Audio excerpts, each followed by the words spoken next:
নমস্কার বন্ধুরা, আশা করি সবাই খুব ভালো আছো। শুভমিতা ব্লগে সবাইকে স্বাগত জানাই। আজকে তোমাদের সাথে শেয়ার করব একদমই নতুন ধরনের মূলো শাক দিয়ে ছোট মাছের রেসিপি। মূলো শাক তো অনেকভাবে রান্না করেছো, তবে বন্ধুরা তোমাদের কাছে আমার অনুরোধ রইল, বাড়িতে অবশ্যই একবার হলেও নতুনভাবে মূলো শাক এইভাবে রান্না করে দেখো। গরম ভাতের সাথে ছোট মাছ দিয়ে মূলো শাকের এই রেসিপি অপূর্ব লাগে খেতে। তবে বন্ধুরা, রেসিপিটা কেউ স্কিপ করো না। স্কিপ করলে আমি কি পদ্ধতিতে রেসিপিটা বানালাম বা কী মশলার অ্যাড করলাম সেটা তোমরা মিস করে যাবে, তখন হয়তো রেসিপিটা খেতে এতটা ভালো হবে না। তাহলে চলো বন্ধুরা, রেসিপিটা দেখে নেওয়া যাক। এখানে আমি প্রথমেই মূলো শাকগুলো গোটা অবস্থাতেই খুব ভালোভাবে ধুয়ে নিয়েছি। গোটা অবস্থাতেই শাক যদি ধুয়ে নেওয়া হয় তাহলে কিন্তু জলটা শাকের মধ্যে একদমই থাকে না। মূলো শাকগুলো ঠিক এইভাবে বড় বড় করে কাটতে হবে।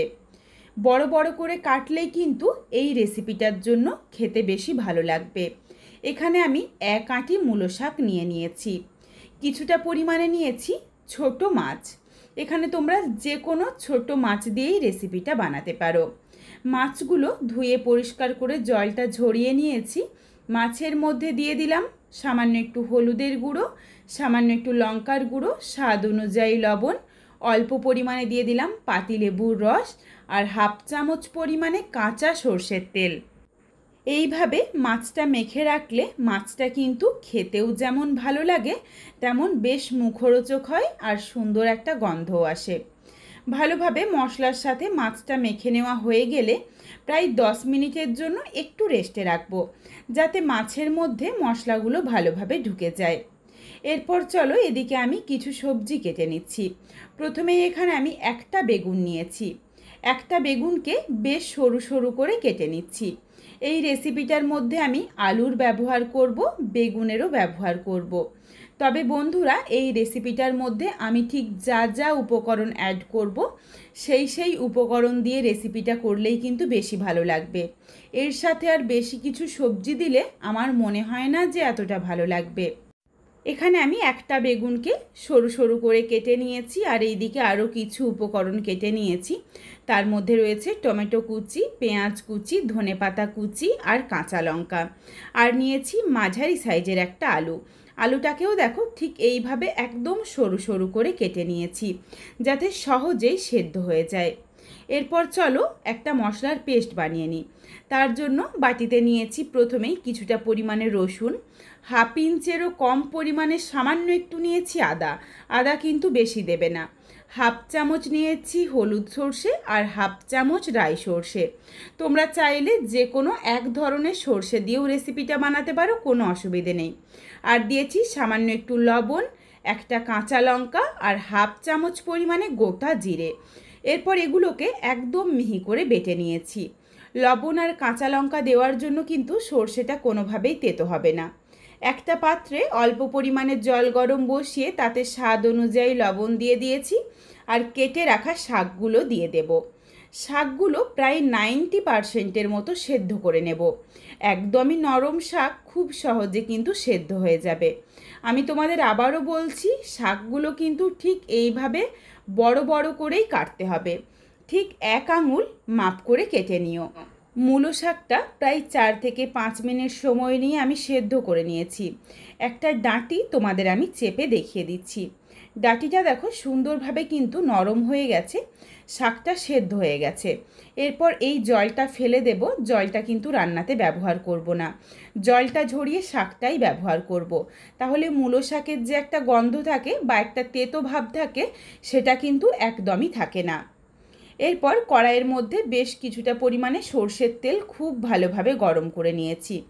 একদম যখন ধোঁয়া ওঠা গরম হয়ে গেছে, তারপর দিয়ে দিলাম মশলা দিয়ে মেখে রাখা মাছটা। মাছগুলো কড়াইয়ের চারিদিকে একটু ছড়িয়ে দিলাম, আর গ্যাসের ফ্লেম হাইতে করে নাড়াচাড়া করে মাছগুলো ভেজে নেব। এক পিঠটা যখন লালচে রং ধরবে, তারপর অপর পিঠটা উল্টে দিয়েছি, নইলে কিন্তু মাছগুলো ভেঙে যেতে পারে। আর এই ছোট মাছগুলো ভাজার সময় পুরোটাই কিন্তু গ্যাসের ফ্লেম হাইতে থাকবে। মাছগুলো ভেজে তুলে নিয়েছি। ওই কড়াইয়ের মধ্যেই আবারও কিছুটা পরিমাণে সর্ষের তেল গরম করে নিয়েছি। প্রথমেই দিয়ে দিলাম পেঁয়াজ কুচি। পেঁয়াজটা দিয়ে নাড়াচাড়া করে একদমই হালকা করে ভেজে নেব। পেঁয়াজের সাথে দিয়ে দিলাম দুটো ফাটিয়ে নেওয়া কাঁচা লঙ্কাও। এরপর নাড়াচাড়া করে হালকা করে ভেজে নিচ্ছি। পেঁয়াজটা দেখো প্রায় 30 থেকে 40 সেকেন্ডের মতো গ্যাসের ফ্লেম হাইতে করে একটু নাড়াচাড়া করে নিয়েছিলাম। তারপর দিয়ে দিলাম সরু করে কেটে নেওয়া আলু। আলুটা দেওয়ার পর আলুর স্বাদ অনুযায়ী লবণ দিয়ে দিচ্ছি। লবণ দিয়ে নাড়াচাড়া করে আলুটা হালকা করে একটু ভেজে নেব। আলুটাকেও প্রায় 1 থেকে 2 মিনিট সময় নিয়ে একটু নাড়াচাড়া করে নিচ্ছি। খুব বেশি ভাজার দরকার নেই, তার কারণ বাকি সমস্ত সবজি ভাজতে ভাজতেই সুন্দরভাবে সুসেদ্ধ হয়ে যাবে। 1-2 মিনিটের মতো আলুটা একটু নাড়াচাড়া করে দিয়ে দিলাম কেটে রাখা বেগুন আর টমেটো। এরপর এগুলো দিয়েও আবারও প্রায় 1 থেকে 2 মিনিট সময় নিয়ে ভেজে নিচ্ছি। ঠিক এইভাবেই একে একে সবজি অ্যাড করব আর প্রায় 1-2 মিনিট মতো একটু নাড়াচাড়া করে হালকা করে করে সবজিগুলো ভেজে নেব। তাহলেই কিন্তু এই রেসিপিটা খেতে বেশি ভালো লাগবে। ভাজা হয়ে গেছে হালকা করে। এরপর এর সাথে দিয়ে দিচ্ছি পরিমাণ অনুযায়ী হলুদের গুঁড়ো। হলুদের গুঁড়ো দিয়ে ভালোভাবে মিশিয়ে নিয়েছি আর এরই সাথে দিয়ে দিলাম সেদ্ধ করে রাখা মূলো শাক। এরপর মূলো শাকটা দেওয়ার পরও প্রায় আবারও মিনিট 2 একটু নাড়াচাড়া করে নেব, যাতে মূলো শাকের গায়ের মধ্যে যেটুকু জল রয়েছে এই জলটাও খুব ভালোভাবে শুকিয়ে যায়। এখানে আমি মাছটা ভেজে ব্যবহার করলাম, তবে তোমরা যারা কাঁচা মাছ রান্না খেতে পছন্দ করো তারা চাইলে কিন্তু আমি যেই সময় ভাজা মাছ অ্যাড করব সেই সময় চাইলে এই মশলা মাখানো ছোট কাঁচা মাছও দিতে পারো, সেটাও কিন্তু খেতে বেশ ভালো লাগবে। মূলোর জলটা ভালোভাবে শুকিয়ে নিয়েছি। তারপর দিয়ে দিলাম পরিমাণ অনুযায়ী লঙ্কার গুঁড়ো। তোমরা যেমন ঝাল খাবে সেই বুঝে লঙ্কাটা দিয়ে নিও। আর দিয়ে দিলাম বেটে রাখা মশলার পেস্ট। মশলাটা দেওয়ার পর আবারও প্রায় 30 থেকে 40 সেকেন্ড মতো একটু নাড়াচাড়া করেছি। খুব বেশি সর্ষেটা কষাবো না, তখনও কিন্তু তেতো হয়ে যেতে পারে। 30-40 সেকেন্ড পরই বেশ কিছুটা পরিমাণে জল দিয়ে দিলাম। এরপর কিন্তু সবজিগুলো সেদ্ধ করে নেব। মূলো শাকটা কিন্তু এত সহজে সেদ্ধ হতো না, এই জন্যই ঠিক এইভাবেই আলাদা করে সেদ্ধ করে নিতে হবে। আলু আর বেগুন ভাজতে ভাজতেই দেখো বেশ নরম হয়ে গেছে, আর বেশি সময় লাগবে না রান্নাটা হতে। তরকারিটা যখন ফুটে উঠেছে তারপর দিয়ে দিলাম কিছুটা পরিমাণে ধনেপাতা কুচি, পুরোটাই দিয়ে দিয়েছি। আর দিয়ে দিলাম স্বাদ অনুযায়ী লবণ আর ভেজে রাখা মাছগুলো। সমস্ত কিছু একবার খুব ভালোভাবে মিশিয়ে নিচ্ছি। মিশিয়ে নেওয়া হয়ে গেলে গ্যাসের ফ্লেম মিডিয়ামে করে ঢাকনা দিয়ে প্রায় মিনিট 4-5 সময় নিয়ে আবারও রান্নাটা করে নেব। এখানে রেসিপিটা তোমরা যদি একটু মাখো মাখো রাখতে চাও তাহলেও কিন্তু রাখতে পারো, তবে এখানে আমি এই রেসিপিটা একটু শুকনো শুকনো করেই বানাচ্ছি।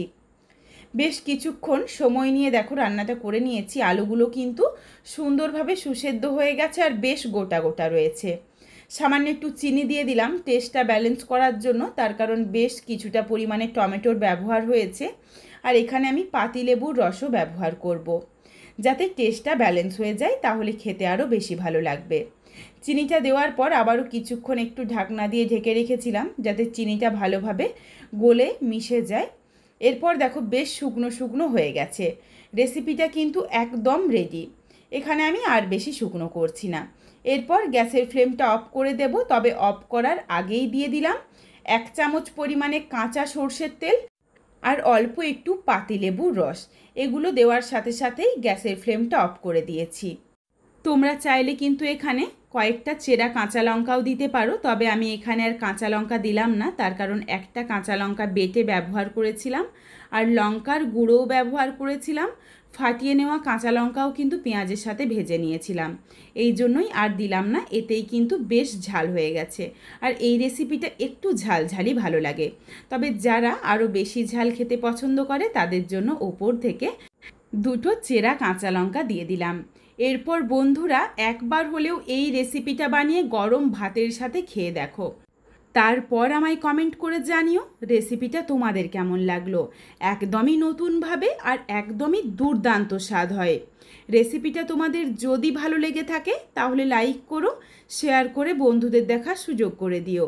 তোমরা যদি আরও এই ধরনের ঘরোয়া রেসিপি পেতে চাও তাহলে অবশ্যই আমার চ্যানেলটিকে সাবস্ক্রাইব করে পাশে থাকা বেলটি অন করে অল নোটিফিকেশান অন করে দিও, যাতে আমার প্রত্যেকটা রেসিপির নোটিফিকেশান সবার প্রথমে তোমাদের কাছে পৌঁছে যায়।